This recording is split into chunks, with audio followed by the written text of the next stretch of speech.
Encom और Dillinger systems के बीच अब तथा और डिजिटल दुनिया एवं असली दुनिया रियल वर्ल्ड के बीच रिसर्च की होड़ चल रही है। डिलिंजर सिस्टम्स के प्रमुख है जूलियन डिलिंजर, जो पूर्व एनकॉम एग्जीक्यूटिव के पोते हैं। वे एक नवीन विकल्प लेकर आए हैं, एक बेहद उन्नत प्रोग्राम जिसे असली दुनिया में भेजा जा सकता है। उस प्रोग्राम का नाम है एरीज।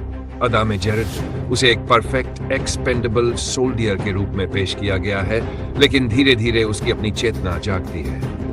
उई की भी दूसरी ओर एन की सीईओ है ईव किम, अदा में ग्रेटा ली।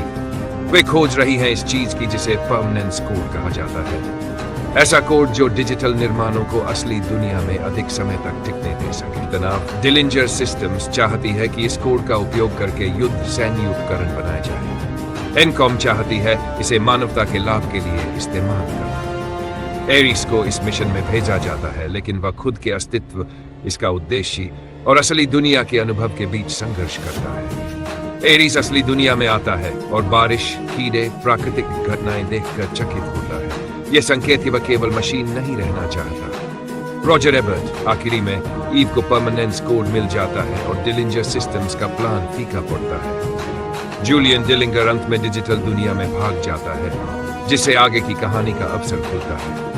Collider.com एरीज स्वयं का निर्णय लेता है। वह असली दुनिया में अकेले रहने का विकल्प चुनता है, यह सोचकर कि शायद मानवता अभी तैयार नहीं है। क्या यह हिंदी ऑडियंस के लिए समझने योग्य है? हाँ, सरल भाषा में एक मशीन जिसे बनाया गया था एक हथियार की तरह काम करने के लिए, लेकिन वो इंसानों की तरह महसूस करना शुरू कर देता है। दो कंपनियां सेटअप है जिनके इरादे अलग अलग हैं, एक मानवता हित में, दूसरी शक्ति लालच में।